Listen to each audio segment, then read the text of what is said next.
बात बताइए,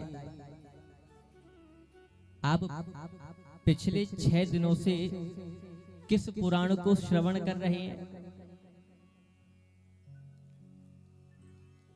किस पुराण को?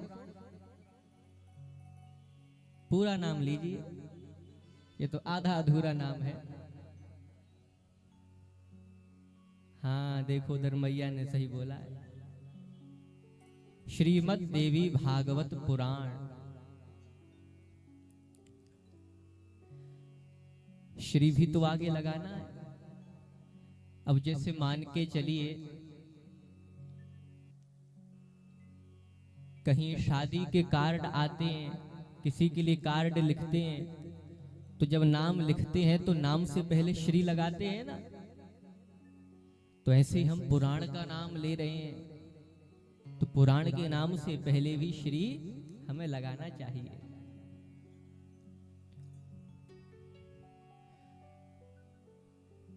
तो जिन गुरुजी के मुखार विंद से आप इस दिव्य पुराण को श्रवण कर रहे हैं,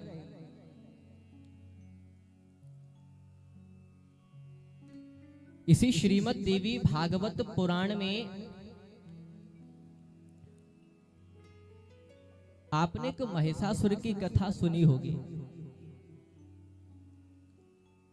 जिसका मैं विस्तार तो नहीं करूंगा क्योंकि वो आपने श्रवण करी ही होगी, कि महिषासुर ने माता जगदम्बा पर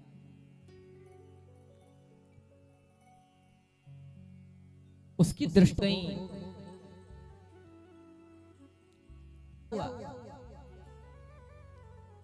धर्म का साथ देने वाले सुग्रीव की गति हो गई, लेकिन अधर्म का साथ देने वाले उस सुग्रीव की माता के प्रकोप से मृत्यु हो गई।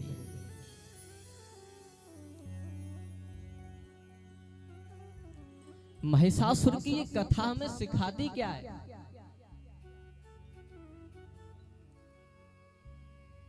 माता ने फिर महिषासुर का भी वध किया, लेकिन क्यों?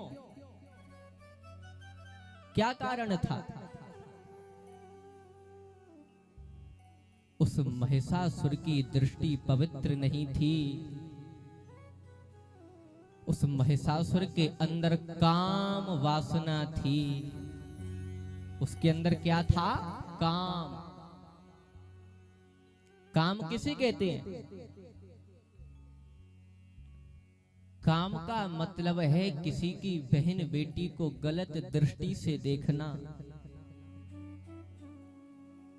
काम का मतलब है किसी सुंदर सी कन्या को देख करके मन में पाप आ जाना, गलत गलत विचार मन में आने लग जाना, यही काम है।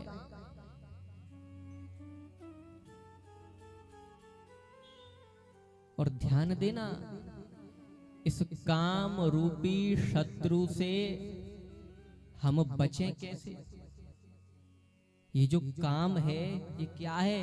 ये एक तरह से हमारा शत्रु ही तो है। हमें अधर्म के मार्ग से ये हटाता है।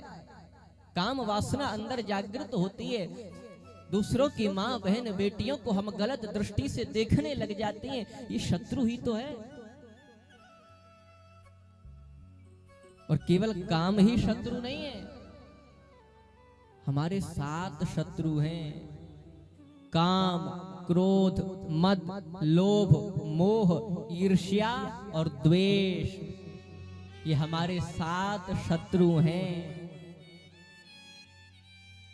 और इन 7 शत्रुओं पर हमें विजय प्राप्त करनी है। इन 7 शत्रुओं को हमें पराजित करना है, इन्हें मारना है। लेकिन कैसे मारेंगे? इन 7 शत्रुओं को मारने के लिए ही तुलसीदास जी महाराज ने श्री रामचरितमानस में 7 कांड लिखे हैं। कितने कांड? 7 कांड। देखो, शत्रु भी 7 और कांड भी 7। और वो 7 कांड कौन कौन से हैं?